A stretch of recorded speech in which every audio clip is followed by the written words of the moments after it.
Welcome to মুনমুনে classroom. আমরা করছি model question পেপারে সেট 4 তার পার্ট 1, যেটা 216 পৃষ্ঠায় পাবে।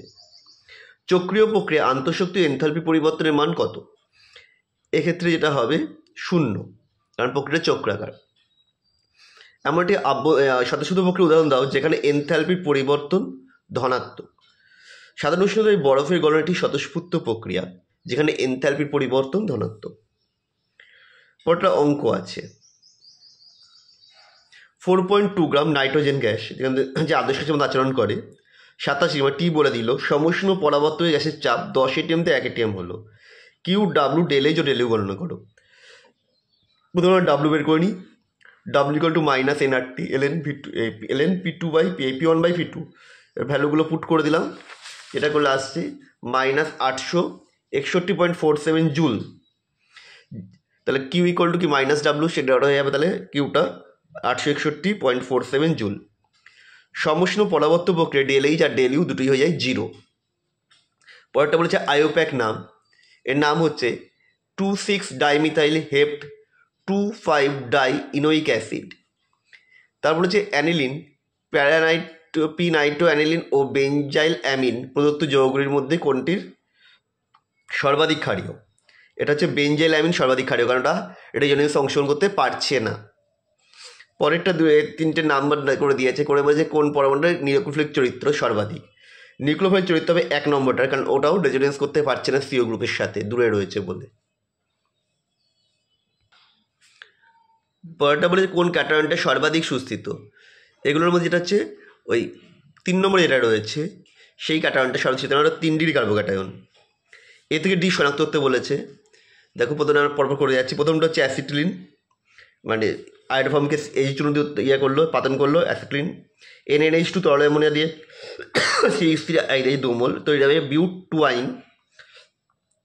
সেখানে যদি আমরা 20% H2SO4 আর 1% HSO দিয়ে 80 পাতন করি তৈরি হবে বিউট 2 আর লিন্ডার অনুঘটক দিলে তৈরি হবে সিস2 বিউটিন।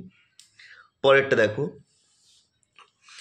একটা যৌগ বলে দিয়েছে C3H7Br সংকেতযুক্ত দুটো সময় A আর B, যাদের ডিপ হাইড্রোপ্রবেশনে সি উৎপন্ন হয়। সি এর অরিজিনালি মিথানল ও মিথানল উৎপন্ন হচ্ছে এখনও করে।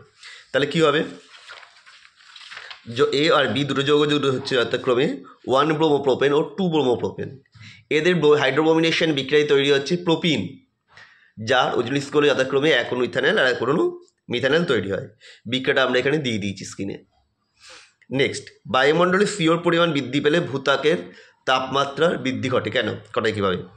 সূর্যালোকের উপস্থিতিতে ভূপৃষ্ঠ উত্তপ্ত হলে ওই উত্তপ্ত ভূপৃষ্ঠ থেকে দীর্ঘতর তরঙ্গদৈর্ঘ্য বিশিষ্ট যে অবলোহিত রশ্মি বিকিরিত হয় তার একাংশ বায়ুমণ্ডলকে উপস্থিত কার্বন ডাইঅক্সাইড অণুকে শোষণ করে ভূপৃষ্ঠের তৎসংলগ্ন বায়ুমণ্ডলকে উত্তপ্ত হয়, অর্থাৎ গ্রিনহাউস গ্যাসের প্রভাব সৃষ্টি হয়। গ্রিনহাউস প্রভাব সৃষ্টিতে CO2 গ্যাসের অবদান হচ্ছে প্রায় 50%। পরের কোশ্চেন, জলের নমুনায় COD বলতে কী বোঝায়? দূষিত জলের প্রতি লিটারে উপস্থিত বিয়োজনযোগ্য ও বিয়োজন অযোগ্য দূষক সমূহর জারণের জন্য যত মিলিগ্রাম অক্সিজেনের প্রয়োজন হয় সেই মিলিগ্রাম প্রকাশক সংখ্যাটিকে ওই জলের COD বা কেমিক্যাল অক্সিজেন ডিমান্ড বলে। জলের রাসায়নিক অক্সিজেন চাহিদা। সিলিকোসিস রোগের কারণ কি? দেখো, সিমেন্ট কারখানার শ্রমিকরা SiO2 যুক্ত মানে সিলিকাযুক্ত ধূলিকণা শ্বাস প্রশ্বাসের মাধ্যমে গ্রহণ করলে সিলিকোসিস রোগ হয়। পরেরটা একটা বিক্রিয়া দিয়ে দিয়েছে 2 এটা বলেছে PCl5 তোকে তৈরি হচ্ছে PCl3Cl2। নির্দিষ্ট উষ্ণতায় সাম্যাবস্থায় PCl5 50% বিয়োজিত হয়েছে। তাহলে সাম্যধ্রুবক KP 3 গুণ প্রমাণ করতে হবে, মানে মোট চাপ P সাম্যধ্রুবকে 3 গুণ। দেখো আমরা প্রথমে বিক্রিয়া লিখে নিয়েছি। বিক্রিয়ায় শুরুতে PCl5 ছিল 1, ওদের 0 0। সাম্যাবস্থাটা যে 1 - 50% মানে 1/2, এটাও হবে হাফ, এটাও হাফ, কারণ এক অণু থেকে এক অণু তৈরি হচ্ছিল। তাহলে সাম্যাবস্থায় মোট অনুসংখ্যা কত হবে? এটা ছিল হাফ, এটাও হাফ, এটাও হাফ, মানে 3/2। তাহলে অংশ চাপ কত হবে? P/3 মানে মোল ফাংশন মোট চাপ। সুতরাং সাম্যধ্রুবক KP ইকুয়াল টু কী হবে? Partial pressure of PCl3 into Cl2 by PCl5, সেটা বসিয়ে দিয়েছি। ক্যালকুলেশন করলে আসছে P ইকুয়াল টু 3 KP, অর্থাৎ সাম্যাবস্থায় মোট চাপ সাম্যধ্রুবকের 3 গুণ। রক্তের পিএইচ স্থির থাকে কেন? সুস্বাস্থ্যের অধিকারী ব্যক্তির রক্তের পিএইচের মান 7.35 থেকে 7.45 মধ্যে হবে। এখানে এই রক্তে একাধিক বাফার কিউরিক সিস্টেম থাকায় বিপাক ক্রিয়ায় উৎপন্ন আম্লিক বা ক্ষারীয় উপাদানের উপস্থিতি সত্ত্বেও রক্তের পিএইচের মান স্থির থাকে। রক্তে উপস্থিত বাফার সিস্টেমগুলি হল carbonate carbonic acid buffer, phosphate buffer ইত্যাদি। এর মধ্যে কার্বনেট যেটা রয়েছে আমাদের বাইকার্বনেট কার্বনিক অ্যাসিড বাফার রক্তের পিএইচের প্রতিরোধে বিশেষভাবে অংশগ্রহণ করে। রক্তের অতিরিক্ত অ্যাসিড প্রদত্ত বিক্রিয়ার মাধ্যমে প্রশমিত হয়। বিক্রিয়াটা কি না HCO3- প্লাস H3O+ তৈরি হবে H2CO3 প্লাস H2O। উৎপন্ন H2CO3 বিয়োজিত হয়ে CO2 আর H2 উৎপন্ন করে।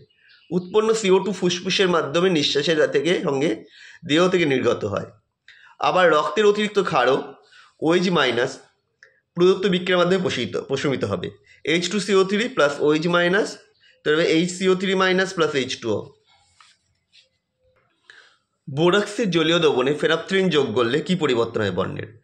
বোরাক্সের জলীয় দ্রবণে ফেনাপথ্রিন যোগ করে দ্রবণ লালচে বেগুনি বর্ণ ধারণ করে। কেন না বোরাক্স হলো মৃদু বোরিক অ্যাসিড ও তীব্র ক্ষার NaOH সংজাত লবণ।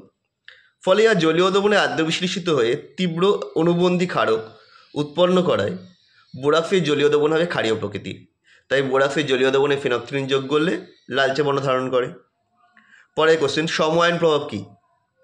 মৃদু তড়িৎ বিশ্লেষের দ্রবণে সমআয়ন সম্পন্ন তীব্র তড়িৎ বিশ্লেষে যোগ করলে দ্রবণে মৃদু তড়িৎ বিশ্লেষে আয়নের মাত্রা হ্রাস পায়। একেই সমআয়ন প্রভাব বলে। এবার অথবার কোশ্চেনটা পিএইচ বের করতে বলেছে। 25 ডিগ্রি সেন্টিগ্রেড উষ্ণতায় 0.01 N NH4 হয়ে যাবো 0.1 N NH4Cl দ্রবণের পিএইচ কী হবে 14 pKb log of concentration of লবণ বাই ক্ষারক। এটা করলে আসছে 4.75 পিএইচটা। অসহায় লৌহকরণের সূত্রটা বিবৃত করতে বলেছে, লিখতে বলেছে। স্থির উষ্ণতায় কোনো মৃদু তড়িৎ বিশ্লেষণ পদার্থের দ্রবণের তড়িৎ বিশ্লেষণটির আয়নায়ন বা বিয়োজন মাত্রা দ্রবণের গাঢ়ত্বের বর্গমূলের ব্যস্তানুপাতিক। ভিডিওটা কেমন লাগলো কমেন্ট করে জানাও। আবার দেখা হবে নেক্সট ভিডিওতে।